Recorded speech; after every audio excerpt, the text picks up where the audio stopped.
like the I Want to Be Down remix. Mm-hmm. Her verse is what everybody like gets quiet for and like waits for like when she comes out. You know what I'm saying?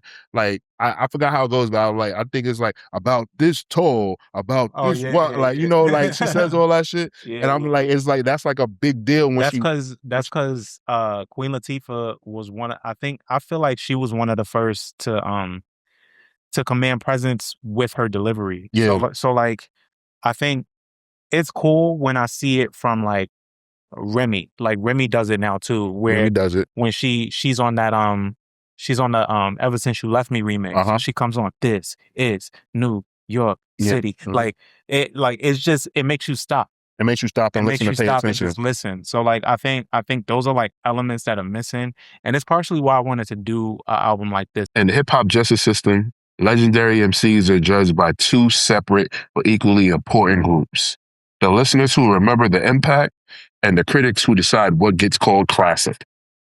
On this episode of the Rap and Order podcast, the case file is being opened on Queen Latifah's sophomore album, Nature of a Sista.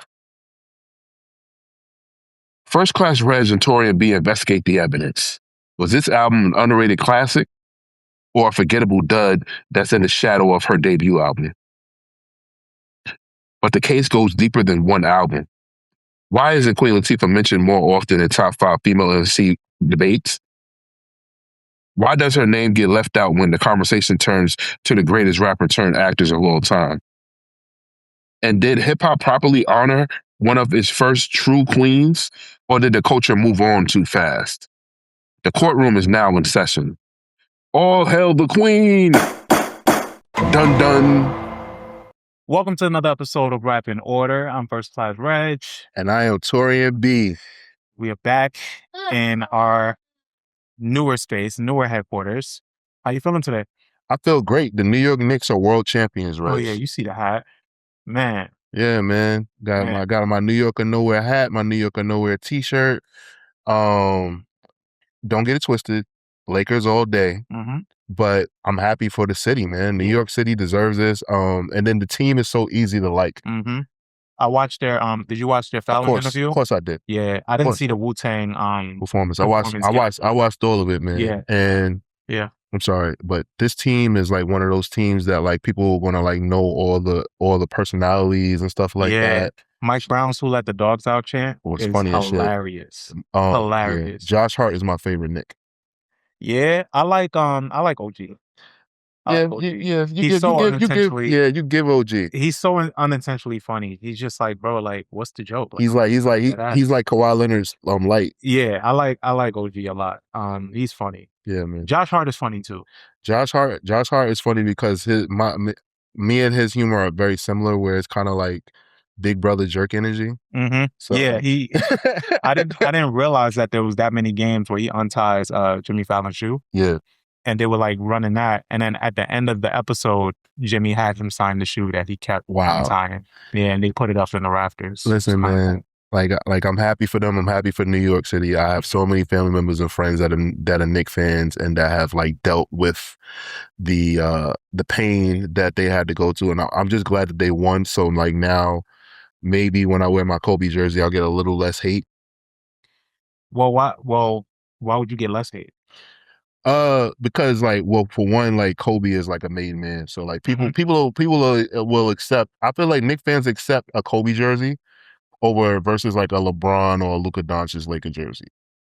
Like I feel like Kobe, like because he passed, like now as he's just beloved. Like people would just be like, all right, cool, I'll let it off. That's true. So I feel like wearing my Kobe jersey, like it's fine. Yeah, if he was wearing a LeBron jersey. Yeah, then that's war. So and I know better than that. Yeah. And one of my boys like presented it to me, and I didn't think about that. He's a Spurs fan. He was like, yo, what you gonna do if the Lakers play the Knicks in the finals one year? And I was like, I'll be honest with you, that whole week I will probably leave New York and just like enjoy the finals from like another city.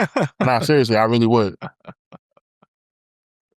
I know you dead ass because I mean, you're raising a Knicks fan. Yeah, I'm raising a Knicks fan. Yeah. Mav is a Knicks fan. You know, shout out to his grandpa. You know, his grandpa. You know, wanted his boy to be a Knick, and you know, I said, okay, cool. And like then how blessed is Mav to not know any suffering of rooting for a team? But here's a caveat.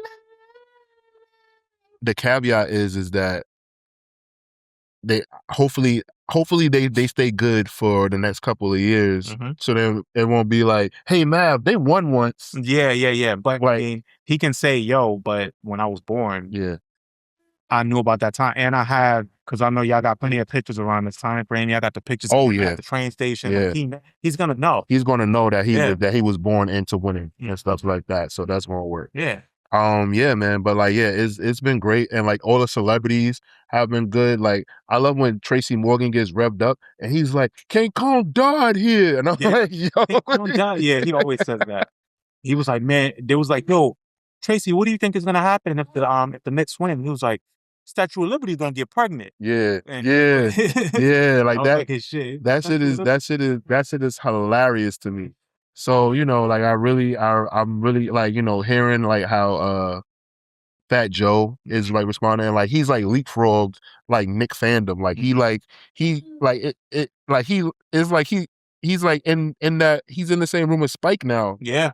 Like out of nowhere, bro. Like you gotta think about, you got Ben Stiller. I found out Jerry Seinfeld hasn't been to a lot of Knick games lately. That he hasn't? Yeah, like he used to be really consistent, but like over the years he kind of like fell back. But like Ben Stiller, they said like he's just at just as many Knick games as Spike Lee. Yeah. Chris Rock. Yeah. You know, like it's some of them, like Adam Sandler also is frequently at Knick games. Mariska Hargitay, my coworker. Yeah, word. She had a moment in the press. You saw when she went and hugged them. Yeah. And she looked like she ran the game with them, literally. Yeah. Like she ran out there, her hair was all blown out. She was like, "You did such a good job, OG." And he was like, "Thanks." Yeah. I think it's great. I think it's good for New York. Like the city needed it. People have been so nice to me. Like I will wear like my Knicks hat, something, and like they would literally stop me. Or they like some people would just like point. Yeah. Like I was on go ahead. I was on the phone with Quincy, right? So me and Quincy just talking, and like he's like, "Yo, why do people get?" I was like, "I got on Knicks hat." He was like, "Yo, that's crazy." He was like, "Yo, people was just like just talking to you," and I'm like, "Yeah." He was like, "Oh, I gotta come to the city. I gotta come to the town." Yeah. So I was out on a jog the other day, and some lady saw me and was like, "Knicks in 5," like just off rip. Yeah, bro. Yeah, word. So it really is bringing the city to. I mean, granted, I've been here for a really long time in New York, and it's a really goes without saying that it's a second home. Yeah. So seeing all these major moments that I've been here for, like, I mean, I was here during 9/11. I was here for the blackout in 2003. I know you still like loyal to Detroit, but you've lived in New York long. More of your life you spent in New York. You're in New York. But the thing is, I know you're not gonna give it up, but I'm just telling you this. But I mean, so my point with that is, if I can't say that. What you mean you can't say that? I can't say that. Okay. I can't tell any authentic New Yorker that through and through New Yorker that I'm a New Yorker. You are though. You're not a transplant. A transplant is somebody who like comes like after college for work and shit like that. You've been here since you was. But I've been here twice, so I did come after college. I came here. It was 2 years. What you went back for your junior and senior year? So I went back to Detroit. Well, I was here 7th, 8th, and 9th. That's how I was here for 9/11. Okay. Then I went back and I graduated high school and I started college out there, and then I came back here in 2008. A 4-year break. So all right, cool. I mean, you know, I was trying to bring you in, but all right, cool. So trying to welcome you in. You know what I mean? I think that matters, especially with like when it comes to high school. And there's all these different rules with how much homes that you can claim shit. Okay. So the Spurs are really good. I think that Dylan Harper is going to be a really, really, really good basketball player. Yeah. It's actually interesting to me because like everybody was talking about Cooper Flag, and I forgot his name, but he plays his last name starts with a K. He plays for the Charlotte Hornets. And Dylan Harper looked like he like the lights didn't phase him, and they actually probably should have played him more instead of playing De'Aaron Fox. De'Aaron Fox absolutely played for the Knicks. He was not playing for the Spurs. But you know, and Wemby obviously is incredible. Like once he figures out his body and like the game, like the NBA, like he's only 22. Yeah, it's a wrap. He's 22 and he already sniffed the finals. Yeah, he already sniffed the finals, you know. So like, you know, everybody was like making like light of like how funny it was when he was like, you know, see you guys never. I just think that was like upset. I don't know if he was. I think that was like a because we forget like his first language isn't English, so I think like he was trying to make a joke and it just came out wrong. Oh, well, maybe, but to us it looks salty as hell. Yeah, it did. So we'll see. I think I'm 100% confident he'll be back. Yeah, he'll be back. Yeah, his career. Yeah, I mean, they're the favorites to go back next year. Yeah, he's a so kid. they definitely going to make some trades and some free agency like pickups. So he'll be just fine, man. Yeah, I agree. Yeah, I want to see. So you know, what's up? Let's go. At the height of we're in the thick of it now. With on the other side of this Knicks win, the parade is coming. Yep. Soon as they won, Mamdani was like, "Parade Thursday." It's like, oh shit! Like he really said it like he was dropping a mixtape. So everybody is anticipating. The city is about to be on fire. City's going, it's definitely going to turn up. It's going to be a big deal. It's going to be incredible. I mean, this past week, we had a Puerto Rican parade. Oh yeah, Alvarado was on the float, bro. Runk, man. Did you see Mikal Bridges? I know you was about to say. I saw some of it. Saw some of it. Yeah, great. And it's funny. Lit. Yeah, it's funny, man. Yeah, I love the Knicks, man. I love those guys. Yeah, man. And that's what helps too, is that like you can tell that this is a focused and good team. You didn't see Jalen Brunson smile through the whole season. He's just now starting to smile. Yeah, he was very focused. Yeah, he's just now starting to smile. He's super focused throughout the season, and they got that shit done, man. Shout out to the Knicks. Shout out to the Knicks. So moving along, Jay-Z is doing this whole rollout, celebrating 30 years of his career. And he's been getting some backlash because he's reissuing Reasonable Doubt. And then, there's one regular version where you can get it, through, what is it called? Rock 30, his website. And then there's an exclusive for Target. And some people feel like there's his hypocrisy there because, we're supposed to be boycotting Target. They don't support Black people, and people are like, he made a deal with the NFL. Some people have alluded that like he's made things hard for Kaepernick. So people are looking at him like a fraud. They just looking at Jay like a fraud. I kind of don't see where the correlation is with that because I feel like every artist releases a project exclusively to Target. Yeah, but I can see the side of it too because, well, one, the media kind of took advantage of how they know that Jay-Z is looked upon. Okay. He's looked at as, as this shrewd businessman and a capitalist, right? And in this time where we want these higher ups to be on our side, it would have been nice for Jay-Z to not partner with Target and just release it independently. I mean, he's all about that independent shit anyway. Just put it up on Roc Nation website. Right, I get it. You think like maybe it would have been cooler if he would have did it through like OK Player? Yeah, maybe. Yeah, if he did some shit like that. I mean, he's already kind of. It was dope to see that he headlined Roots Picnic. Nobody thought that he ever would have did some shit like that, right? With him being Jay-Z, like it's Jay-Z. Right, maybe a guest appearance to do a few songs like how he did at Something in the Water. Yeah, I think sometimes Jay-Z gets it all the way right, where he's in tune with the people, and other times, especially because now when he's coming back out and he's on this all offense strategy that he's been doing, I think people don't really want to see him align with corporate that way anymore. Okay. All right. Well, I can see that. Moving along, Future is just announced he's dropping a new album off the heels of his song with Drake on Iceman. What are your thoughts on that? Do you think like the crooning and the toxicity is back? I can only look forward to Future off the strength of. I mean, he had a big 2024. Last time he came out, he didn't miss. That was 3 albums. He dropped 3 albums that year. Right, a solo and 2 in Metro Boomin. Okay. Yeah. So I'm looking forward to it. What is Haircut Future like? I don't know. Yo, I mean, I'm kind of disappointed now that I know that what you can do with your locks. Like, you know what I'm saying? Like, I feel like he kind of combed it out. Yeah, he could have just combed it out. Maybe he was losing hair. Who knows?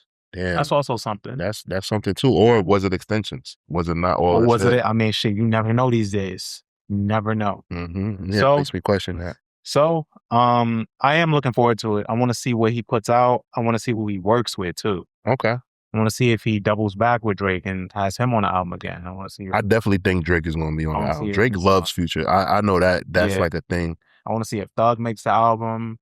You know? Yeah, it should be like I would like it if he just got all the Atlanta niggas and just had them on the project. Yeah, that would be cool. Because I think looking at how T.I. is trying to come back out, and watching some of his interviews, you know, I love T.I. Watching some of his interviews, he's been talking about the camaraderie in Atlanta and how that's been missing. And that's been his goal, like with coming out again, with like trying to get people back into Atlanta and get everybody back together. I hope so, man. It's definitely a good. It's always a good thing when the camaraderie in Atlanta. I wish New York could get it together, but that's another conversation. Yeah, man. But camaraderie in Atlanta is always good. Good music always comes from that, so it's always like a really pleasant and good thing. So yeah, bro. So I definitely want to see what happens with that. And I'm looking forward to that future album, and it should be coming like in any week now. Yeah, well, you know what? I didn't look at the date, so I'm not even going to make up something. But no, that's that's pretty drop today and all that. So we'll see. That's good, but you know, like let's get straight in to this album. Let's do it, man. All right. So the artist that we're visiting today, in the early '90s, made such a I would go back to '89. '89 is when their debut came out. All Hail the Queen.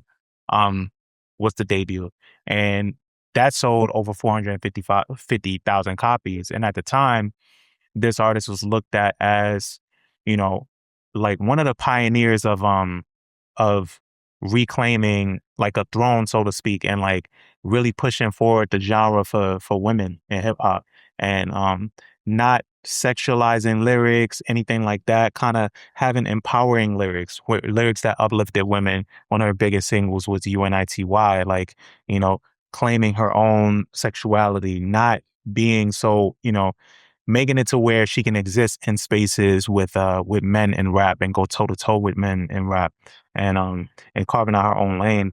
Of course, she went on to do her own shit like in TV and film, even more so to the point where people kind of overshadow her career in rap. You know, and we'll get to that at some point too. But obviously, I'm talking about Queen Latifah. You know, Queen Latifah, the album that we're visiting today is Nature of a Sister. It was her second album, and it came out in 1991, September 3rd. It was a follow-up, like I said, to All Hail the Queen. And it was her final album that was released on Tommy Boy Records. She was the executive producer of this album. And this album had a lot of hip hop components, but also she introduced kind of a jazz feel to it as well. And she toyed around with that a lot on here. Yeah, this was right in the middle of a 3-album streak that she had. You know, Black Rain, which is an album that you championed, came out 2 years after that, and which was another pivotal moment for Queen Latifah because it came out the same year as her show, Living Singles.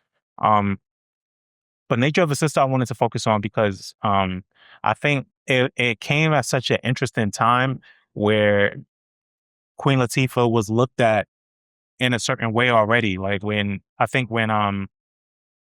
UNITY came out, and no, that was Black Rain, no? Yes. Okay. Well, when All Hail the Queen came out, she was looked at as like this stoic, like feminist, and like she did Ladies First, feminist anthem, you know, and I think she was just looked at to be the person that would introduce that type of sound. And with Nature of a Sister, she kind of did a 180 a little bit where there was still those elements, but she took it a little further with her lyricism. What were your thoughts on this? All right, so I want to be clear. This isn't I hate Queen Latifah or I'm bashing Queen Latifah thing. It's actually the opposite. I actually really love this woman, but this was my first. Believe it or not, I've never listened to this album. Right, I listened to All Hail the Queen when I went back to listen to it. Right, and then Black Rain is the album that I kind of like live with because my mom liked it and she's played a lot.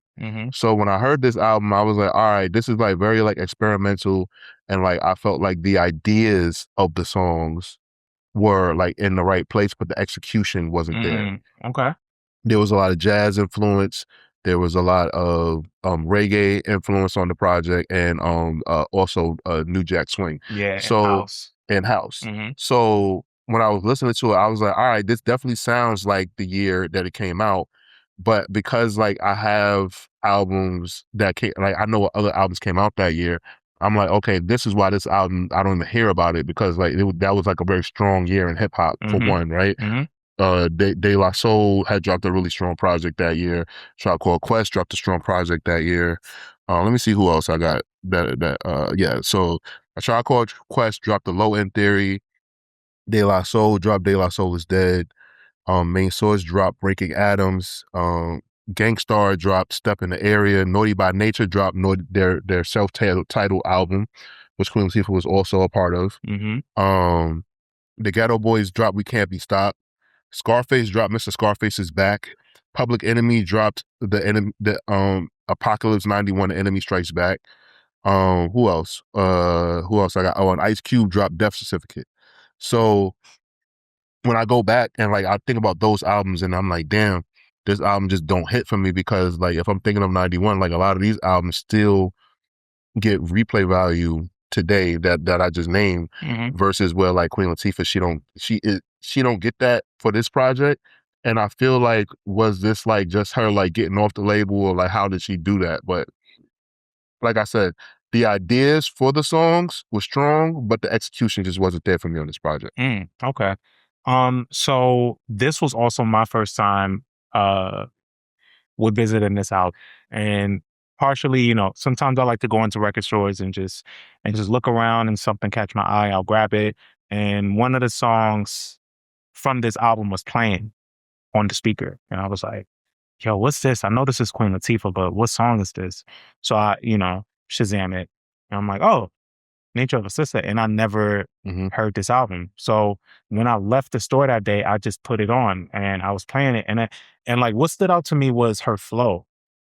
Her flow was really, really intact. And her breath control and everything. So I was like, oh shit, like maybe I need to go on a Queen Latifah deep dive. Because I mean, at the time, we came up in the Queen Latifah era, so to speak. So like we've heard a lot of the songs from back then, but I think this album, like you said, doesn't really come up in that folder thing. I think Black Rain Black Rain comes up, and her first album comes up, Queen.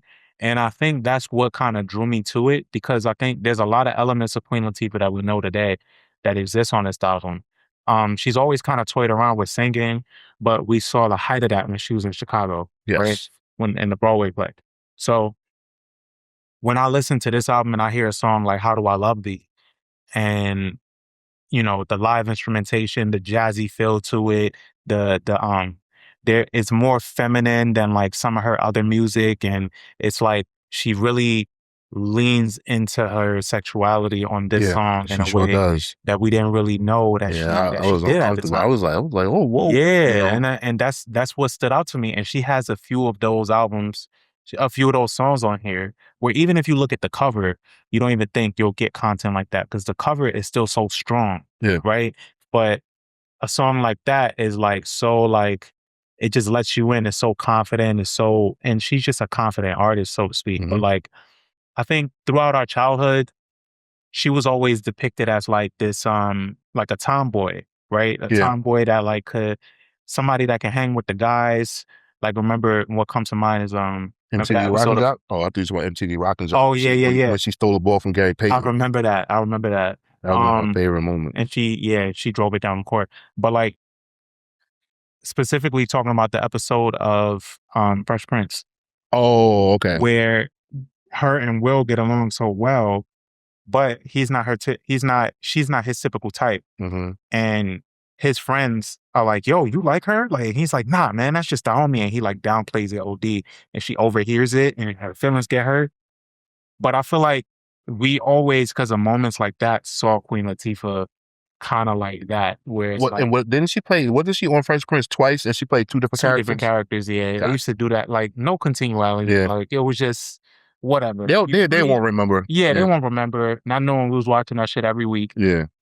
But shit like that, and I think that kind of stuck to her image a lot for us growing up. And it wasn't until like Set It Off, like later in the 90s, it was like, oh shit, like she could actually be thugged out for real, Right. One thing that I was really wanted to talk about was like how she's pretty much the godmother of hip hop for New Jersey. Newark. Yeah, she's from Jersey. She's from the bricks. And I think that like she kind of like pioneered that because before that, I don't think that there were any prominent rappers from New Jersey. Maybe I'm wrong, but I none that I can name before her, right? And she kind of like helped usher that in, and then like with her flavor unit movement, like it really like made things like it solidified things, and like she kind of like built that kingdom. Yeah. And like she commanded so much respect from other male rappers. Like it was kind of like, damn. And it's like, if you really like, whenever I watch interviews, if you really know her, they call her Dana, because that's her real name. And like, you know, like they'll like, you just talk with Queen Latifah like on a certain level of respect. And like they've talked about, there's like a story of like Queen Latifah like knocking a dude out because it was like some road rage shit. Like she got out her car and was arguing with the dude, and like she squared up and knocked dude out. What the fuck? Yeah, I forgot who told that story. I want to say it was like Tretch and KG from Naughty by Nature telling the story about Queen Latifah. But I just always found that like intriguing, like how she's talked about kind of like this mythical figure, and like some of the most thugged out dudes that you could ever think of have so much respect for this woman, and like and yeah, like don't want to like ever like piss her off or like get in a certain position like that. But like, yeah, Pac said the same shit. Yeah, right. Because I want to say he was a roadie for Digital Underground, and she met him, and that's how him and Tretch got so close. Yeah. So that's like pretty dope, and also that's how Pac met a lot of the Outlaws, because a lot of the Outlaws is from Jersey. So and then another thing, like I always said that like she was like had a commanding voice, like how like Chuck D was, and you know how I'm crazy about Chuck D. So during that time, like again, ladies and gentlemen, like I love this woman. I just think that this project, you know, like it just was hard for me. It's just hard for me, man. But like, I was also trying to find out. I was like, damn, like, was there like Sister Nancy influence or like Grace Jones influence? Because I got a lot of that on the album, same. and I don't think that directly, but I think like indirectly, I'm pretty sure she grew up listening to these women, and like you can, when you hear the project, you're like, okay, you can pick that up. Yeah, like so that's like what I got for sure from listening to the album. There's a lot of softer elements in this album, but it's mixed so well with like bars. I mean, the shit opens up with Latifah's Had It Up to Here, right? And which is a great kickoff for this album, and it's Deuce by Naughty by Nature. By KG, yeah. So the song, like the instrumentation, her flow on it is amazing, and I think it's just such a good kickoff, especially coming off her debut. I think the lyrics, everything is really, really intact. I fuck with it. Yeah, I fuck with it too. That was a great opener. It was like, so I'll tell you like the whole process. Like progressively, I'm listening to this album, and I had to open. I'm like, oh. Yeah. Okay. All right. Cool. Maybe Regg is on to something, right? And then we kept listening, and then I had a text Regg like, "Yo, what made you pick what this song did you? What song did you hear that made?" Because I'm like, it definitely wasn't the intro. Like the intro was good, but it ain't that good. But yeah, I had to like find out, like, you know. And when me and Regg are like picking albums, sometimes like, you know, one of us is just like, like I want to do an Ice Cube album bad, an Ice Cube album, and I want to do a De La Soul album. And then I see Regg be a little hesitant. I'm like, all right, we still got some other ones we can do before we get there, but we gonna start running out of albums soon. Yeah, we've done almost 300 albums. Yeah, man, it's crazy. Yeah, it's wild. 300 albums. Somebody was talking to me about that. Chrissy, when I was telling her I was going to apply for the job at was it the team? She was like, "You've reviewed over 300 albums. That means you produced over 300 episodes." Yeah. Yeah. She's like, yeah, like you. She was like, you know how crazy that is that you researched 300 rap albums. Yeah, we just gotta think about the scope of what we've done differently. Yeah, because we still think of it from the fun part, not from the corporate part and the impact there. But yeah, man, almost 300 albums. Yeah, bro. Like we locked in. So what's up next? Enough of the rough stuff? Yeah, enough of the rough stuff. Social commentary, you know, Louis Vega on the production. What you think? Do you think that was like Lou Vega? Maybe. I don't know. I could, that maybe that's just like a reach, but it's cool. Like it's dated sonically, but I get the message. I understand the respect and the gender politics that Latifah was pushing. Yeah. Like I get it. like I said, like I understand where she's going with it and the ideals, and I wish that I mean we got Rhapsody, but I wish that we did have more. I wish that Rhapsody's her status was higher, so that what she could rap with the topics that she rapped about would like cut through more. But do you think Queen Latifah's status would be where it is if she didn't venture into TV and film? Because I think at some point it took some of the recognition and praise that she gets. It took her making a left a little bit for people to appreciate what she's done. Yeah, and then the cross functioning of having a lit TV show that went for like 5-6 seasons into her music career, having that exist at the same time, I kind of made people do cross research. I think it did amazing for her in her career, but I also think that a lot of people don't even know that Queen Latifah raps. Yeah. And I think that's it. And it's weird because it's like we see Queen Latifah, she's hip hop. I feel like anybody can look at her and be like, yo, she's hip hop to the core. Through and through. Right? But I think that, yes, like when she stepped in the film, it kind of like took her away from the emceeing of things and rap. And I just feel like, damn, like I wish that she would get that more of that recognition because I feel like she deserves, like when people do their Mount Rushmores and stuff like that, they don't talk about the Queen, but it's like some of her verses are like the most iconic verses, like the I Want to Be Down remix. Her verse is what everybody like gets quiet for and like waits for, like when she comes out. You know what I'm saying? Like I forgot how it goes, but I think it's like about this tour, about like she says all that shit, and I'm like, it's like that's like a big deal when that's because Queen Latifah was I feel like she was one of the first to command presence with her delivery. Yeah. So like I think it's cool when I see it from like Remy. Like Remy does it now too, where Remy does it when she's on that she's on the Ever Since You Left Me remix. She comes on, this is New York City. Like it's just, it makes you stop. It makes you stop and listen and pay attention. And just listen. So like I think those are like elements that are missing, and it's partially why I wanted to do an album like this, because it, like, I feel like we're so removed from this style of rapping. So when you can hear it now, you can deconstruct in a different way. Like I understand that. Really a breath of fresh air and okay. I understand that. I think that the Queen, like she, as far as like being in the film industry, like I wrote something in here in my notes where like if Will Smith is the blueprint for a rapper turned actor, then Queen Latifah is the blueprint for a rapper that created a media empire. Facts. Because what she did with Flavor Unit, the way that she produces shows, the way that how she produces films and gives people like opportunities and stuff like that, I think is like really dope. And like she has a partner, his name is Lakim. And like, like when you'll hear interviews and you'll hear those names get mentioned, and I'm like, they need to like focus on this more, because I think like people in the industry know what Queen Latifah does, but the public really don't know. Yeah. And I think that's the most frustrating thing for me, is that what she does. You don't think that's by design?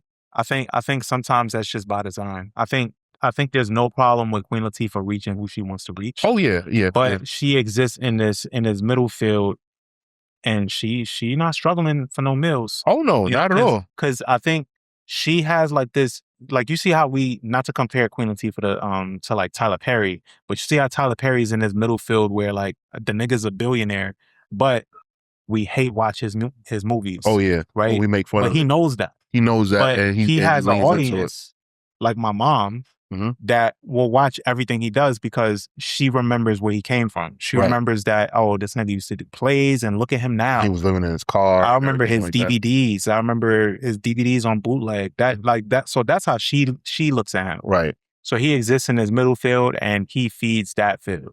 Okay. For Queen Latifah, she'll do a movie like Barbershop with like a low budget and everything, but it has real players in it, like real moving parts in it. Yeah. And I guess that's her way of like kind of serving her community. Right. Yeah. And then she got to spin off Beauty Shop, like, and that's, oh yeah, that's what I meant. Beauty Shop. Well, she was in Barbershop, and then she got the spin off. Yeah. And so, but then she'll do that, but then she'll do a movie with Steve Martin.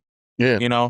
I love So, that movie. yeah, bringing down the house. She'll do shit like that. So it's like, all right, she can show you that she can be in every direction. I mean, shit, Equalizer, the TV show. So she's just kind of like her own renaissance. Like she's talented as hell, and she's explored all fields Right. in her own way. Yeah, I agree. I like I said, man, like on certain things, it's just a little hard for me. All right, like prime example, like the song like "Sexy Fancy." This one is like that's like the clearest of reggae and dancehall experimentation on the album.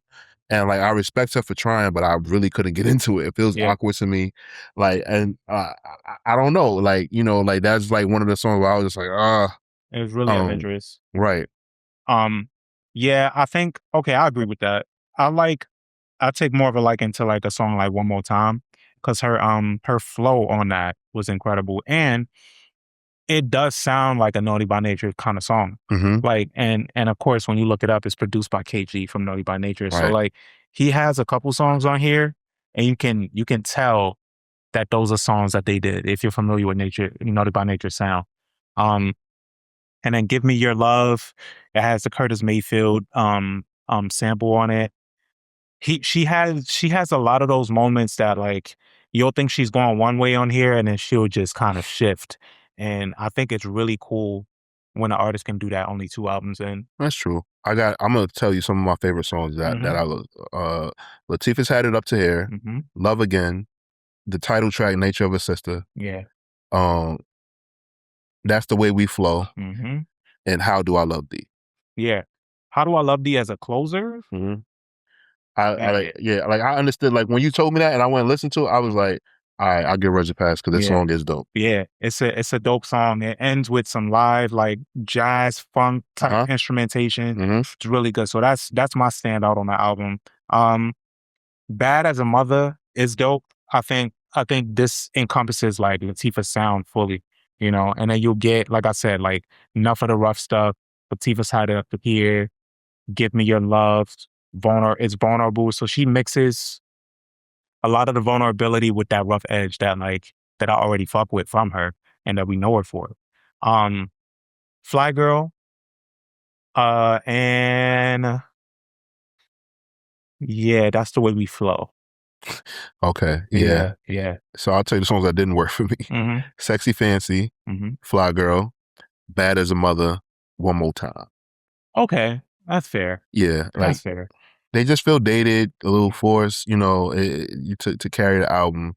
I'll say this: the album it feels dated to me because like I think like the production was very locked into the moment. Yes, like very locked into the moment. They weren't thinking about the future at all. Yeah, Very at much all. now. Right? Yeah. Like the low end theory could come out today and still like get like the same amount of attention. Yeah. Death Certificate, I actually think would do amazing dropped in these times right now, especially what we've been going through since the pandemic and the presidency and everything like that, right? De La Soul is Dead still feels like really like creative. Breaking Adam still feels sharp. And the funny thing is, Naughty by Nature's debut album has the energy that actually will probably come out and be a good pop crossover like record. It's like Naughty by Nature is like Griselda making pop records. That's,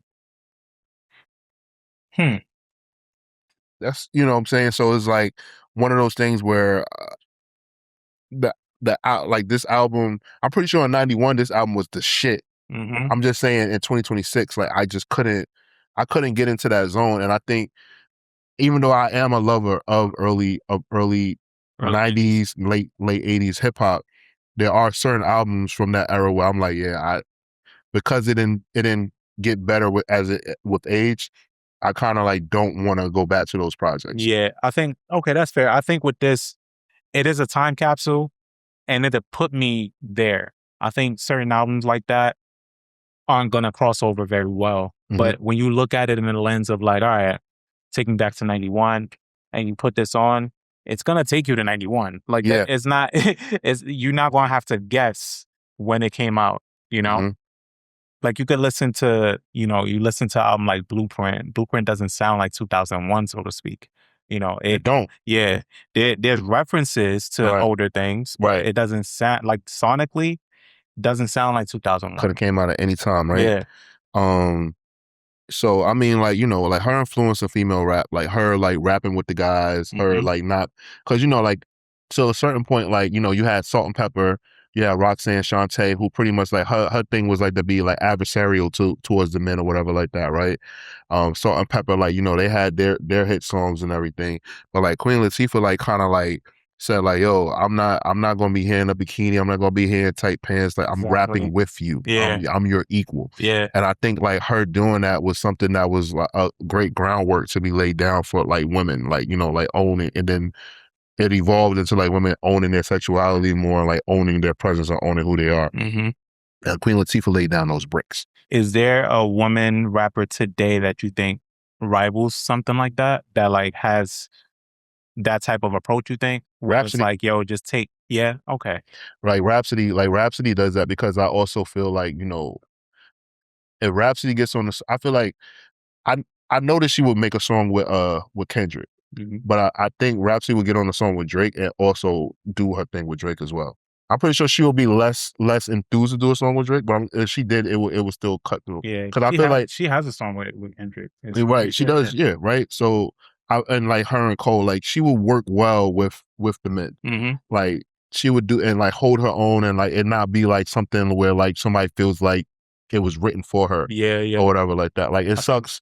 It sucks that like people say that like it sounds like Drake is writing for Lotto. Yeah, yeah. Like, and I'm pretty sure for Lotto, like I'm gonna believe Lotto. Lotto Mhm. writes her own shit. So it must suck to be a female rapper and like people are assuming that somebody else is writing your raps and you probably spent hours Yeah. working on this. Mind you, she made that album pregnant. So, Mhm. you know, that gotta suck. I think Tierra Whack is another one. Oh yeah, definitely. Yeah. Sierra Whack is a good one. Tierra Whack is another one. She gets on a song with anybody and she'll do her fucking She'll thing. do her thing. She just put out a song the other day produced by Conductor. So like she's in her own lane, man. I mean, I'm looking forward to some new shit that she got coming out too. So. I definitely would like to see some more female rappers come out in like the vein of that though, like where Yeah. like they have like a message and like it's solely that, like opposed to like selling sex. Like we have more than enough female rappers selling sex. I don't want that to stop. I enjoy it. No complaints. Yeah, no complaints. But I would like a balance, like because it's a very small pocket of women that are kind of like politically charged, and maybe I need to do more research and find more. But I like seeing and hearing that perspective from female rappers. Yeah, because the ones that are out here, right? You look at from the perspective of like how we, you know, not to do a back in my day type person right now, but like, you know, you had the variety. You had the Brat, you had Queen Latifah, but you also had Lil' Kim and Foxy, Right. and you had Lauryn Hill, and like it was just a well balanced balance of like what we were offered, you know, and you kind of picked your poison depending on, you know, where you were in your life of like who you would listen to at that time. Right. So, all right. So the burning question is why do you think that she doesn't get recognized with the other rappers turned actors? I think, and just to give you this, her resume actually is kind of like better than all of the rappers turned actors, minus like Will Smith and Ice Cube. I think it's because, you know, Nature of a Sister was 91, right? I think her last rap album was in 93, wasn't it? No. What was after? She had a rap album after that. Oh, wait. No. Order in the Court. Yeah, she had Order in the Court in 98. And then she had a Collector's album. And then she had this. Okay. The Dana Owens album. Yeah. Okay. I guess my thing is just that like still though, like she's so hip hop. Yeah, she is. Right? And like, okay, so I look at it like this. Like, so you have Queen Latifah, you have Ice Cube, you have LL and Will Smith of them, right? We could put Ice-T in there as well. Right? Like they don't get like people still identify them as rappers. Yeah. Right? True.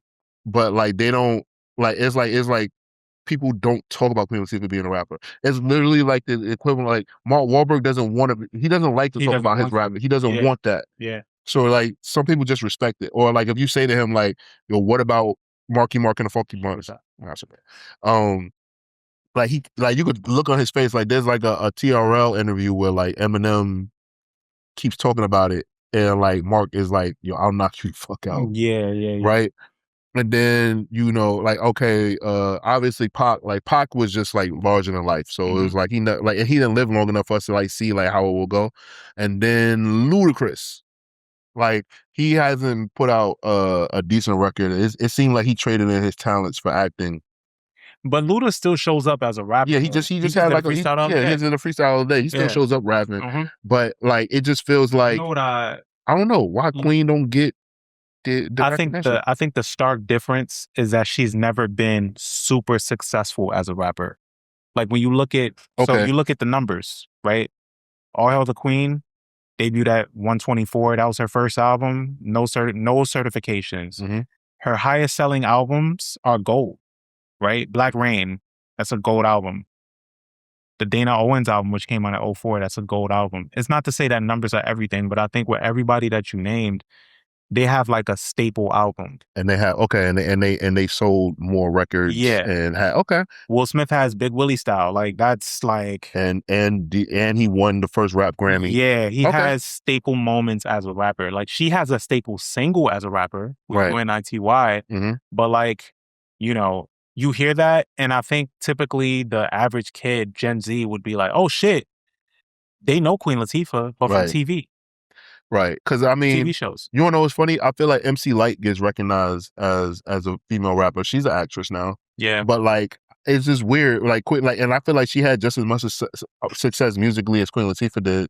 I think Emcee Light is more so looked at as a hip hop voice because she voices all the programs that we watch now. Like she's the voice of that. So like she's just looked at as kind of the voice of hip hop in a way. Okay. Yeah.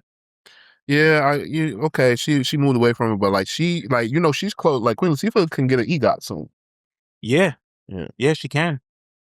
She just did so many. I remember when I was a kid and how excited I got when I saw her as the waitress in Jungle Fever. And her and Wesley Snipes was going back and forth. I was like, "Ma, that's Queen Latifah." She was like, "Yes, that's Queen Latifah." Yeah. And like I was so hyped about even that. when she was in Juice. Yes, when she was in Juice, like that was dope too. The DJ battle. Yeah. Like that was dope. Like, you know, the things that she did. And then like to see her like go and like make movies with like Steve Martin and everything like that. The movie that she did with Common, Just Right, like that was dope. Like she was a rom-com lead. She did the movie with LL. Yeah. Right. Where LL was her love interest. Yeah. So like she has like she has range. And it, actually I wanted to talk to you about something. So the other day I was with my boy, and like he works in the film industry. He's a producer. So he got a phone call, and like he got like, the dude was like, so he was like, "Hey, you know, I just wanted to see, you know, I represent Zoe Saldana." And I'm like, "Okay, cool." And the guy was like, "Yeah, we want to know, you know, if you wanted to produce this film, we have the script, and like, you know, she would love to star in it." And he was like, "Yeah, I don't know, because you know, like I gotta like see, because like, you know, Zoe, like she don't really get like a lot of like box office." And I was like, I'm like, "She's one of the highest grossers." Like, I told you the story. And he was like, "Chill, like let me get off the phone first." And I was like, "Okay." So he gets off the phone and he's like, "If Zoe Saldana isn't blue, nobody wants to see her. If she's not a Marvel character, if she's not blue or green, nobody cares. Nobody's going to go see." And She played it right. She played it safe. Like, and I was like so blown away by that, because I was like, I had to think about it. I work in the film industry. I never thought about that. I just thought like, oh, Zoe Saldana, she's like big. And he was like, no, like there's certain actresses that people will pay to go see. Zoe Saldana is benefiting from being in some of the best franchises. And it's like, you kind of like can't miss. James Cameron like was playing in Avatar since the Terminator. Yeah. So Guardians of the Galaxy like is one of the staples in Marvel, and is like a ride at Disney World, right? And they have video games and shit. So I say all that to say that like sometimes like you have certain people that are bankable, and Queen Latifah is one of those people, and that's why she gets so many projects. That's why they made her the equalizer for television. This is why she gets casted in so many like films, and her career has like taken off, because like people see Queen Latifah and they're like, all right, I'm interested. I want to go see it. I'm good. Yeah, fair point. I was just you brought up Zoe Saldana, so I was trying to look up like her other projects. I mean, she did win an Oscar for Amelia Perez last year. I mean, well, 2 years ago, or no, last year. Movie came out. I just think that's crazy though. Like like Zoe Saldana is like she's she has the accolades and stuff like that, but like to think that she's not as bankable as like Angelina Jolie or Scarlett Johansson. Is Angelina Jolie even bankable anymore? Anymore? Yeah. No, but I'm talking about prime Angelina. Prime? Yeah, not now. Yeah, but Prime like, you could put her in any. like or like Jennifer Lopez, like Yeah. And it's funny because Jennifer Lopez always gets mad backlash, but if Jennifer Lopez is starring in the movie, people are gonna go see it. People are gonna see it, whether it's to hate watch it or not, but they're gonna see it. They're gonna go see it. Like some people wouldn't recognize Zoe Saldana in the street the way they would recognize a Jennifer Lopez or like a Scarlett Johansson or like a Reese Witherspoon. Yeah, I just watched that new J-Lo movie the other day on Netflix. See, that's what I'm saying. But yeah, we veered off a little bit, but I just wanted to talk about that a little bit, guys. Yeah. But yeah, I think you ready you want to get to your rating? Sure. Yeah. Yeah. I'm interested to hear this. A 2.5 out of 5 waffles. Okay. It's not the album doesn't suck. Like I said, it just feels like the ideas didn't match the execution of the music that we got. Okay. I'm leaning toward a 3 on this. I think the idea of, I think back then, if I could be a part of this session just to see where she was going with it, I would have loved to, because it was coming off of an album that already kind of depicted her in one way, and she went another route with it and introduced another side of herself as an artist. And I always like when rappers and artists do that. I think she incorporated a lot of musical elements in this album that I appreciate. And it's a time capsule. It's not an album that transcends. It's not special, so to speak, like Taurian said. Like, it came out in the midst of a year that had really, really good albums. So it's easy to overlook it. But I think it's worth listening to just to see where Queen Latifah was at this time, and then listening to Black Rain after, because that was like that's her magnum opus, But yeah, I would love to know what people think of this album and this moment for Queen Latifah. Share it with us. Let us know what you think. I'm First Class Regg. I'm Taurian B. We're out of here. Catch you guys next time. Dun dun.